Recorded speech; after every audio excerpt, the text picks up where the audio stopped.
Assalamualaikum warahmatullahi wabarakatuh. Waalaikumsalam warahmatullahi wabarakatuh. Ada seorang akhwat, dia menutup aurat. Tapi di depan pacarnya, auratnya malah dibuka. Semua auratnya sudah pernah dilihat pacarnya.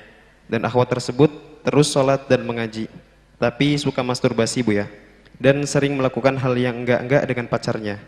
Bagaimana meninggalkan hal tersebut? Apakah pahala ibadahnya hilang karena maksiat yang dibuat? Dan bagaimana tips agar tidak mengulangi hal tersebut, Buya? Mohon jawabannya, sangat butuh sekali jawaban dari Buya. Terima kasih. Pertama, semoga amal baiknya menjadikan dia jauh dari keharaman. Dia punya sholat. Pertama. Yang kedua, siapapun di saat menutup aurat harus ada kesadaran itu karena Allah. Kalau menutup auratnya hanya karena tradisi, lingkungan, dan ikut-ikutan, maka menjadilah orang yang seperti itu. Memangnya waktu dia berduaan dengan pacarnya Allah tidak melihat? Ini kan bahaya. Jadi kalau ingin menutup aurat dan harus menutup aurat, ingat karena Allah. Bukan karena peraturan pondok. Na'udzubillah, ada santri menutup aurat hanya karena peraturan pondok. Sengsara dia. Keluar dari pondok bubar.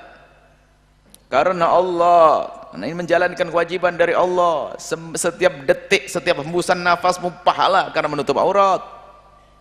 Bukan karena manusia, bukan karena peraturan pondok, bukan karena makanya kalau sudah benar niatnya, susah melakukan yang demikian itu.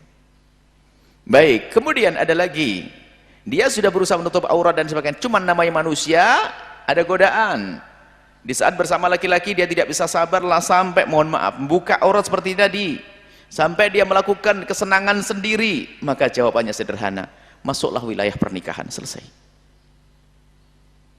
Jangan biarkan setan bermain dengan Anda. Nggak ada kesempatan setan main dengan Anda. Sudah berani dengan laki-laki, artinya berani menikah. Biarpun lelakinya tidak harus laki-laki yang jahat itu, laki-laki yang merusak dia, bukan. Cari laki-laki yang baik, yang mulia, dan menjadilah Anda wanita mulia tadi. Dia tadi itu.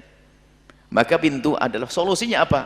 Karena dia urusan syahwat, karena dia adalah masturbasi, kemudian dia kalau sudah sama laki-laki sudah nggak bisa menahan, sampai buka auratnya, bahkan tadi melakukan apa saja, na'udzubillah. Berarti apa?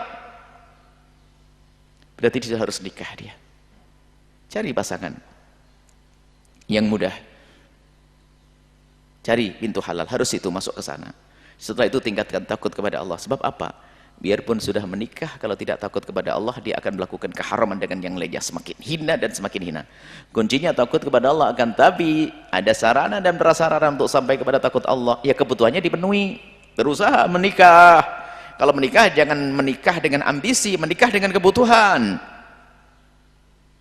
Ambisi nggak nyampe-nyampe. Menikah pengen orang begini-begini, wah, nggak nyampe nanti. Karena Anda sudah mendesak waktu itu. Saat itu cari laki-laki soleh yang bisa mencukupi kebutuhan pribadi Anda, selesai. Kalau memang Anda sampai nggak kuat menahan itu semuanya, tapi sebetulnya masih bisa ditahan gitu. Hanya dia harus takut kepada Allah, tidak akan membuka aurat di depan pacarnya, naudzubillah. Kemudian sebetulnya dia buka aurat di depan pacarnya karena telah dihadiri pacaran. Pacaran itu menyiksa. Kenapa? Sebetulnya dia itu ya tidak gampang buka aurat di depan orang. Cuman karena pacaran itu ada semacam ada ikatan. Biasanya begini, sampai ada seorang wanita menyerahkan kehormatannya. Itu hanya karena apa? Kalau tidak dituruti, takut ditinggal, itu biasanya kebodohan. Sehingga disuruh buka sama pacarnya, buka. Nggak bisa mengatakan tidak. Kenapa? Takut di saat tidak membuka auratnya, maka pacarnya marah. Berarti sudah salah di dalam menjalin satu jalinan. Atau sampai suruh menyerahkan kehormatannya. Kalau enggak, saya enggak mau dengan kamu. Na'udzubillah. Wanita mulia tidak semacam itu. Wanita mulia hanya akan di tempat mulia dengan pernikahan. Seperti itu. Jadi inilah nasihat untuknya, ya. Semoga bisa difahami dan semoga dia menjadi wanita solehah dan terhindar dari sebab-sebab kehinaan dan mulia di dunia dan mulia di akhirat. Wallahu a'lam.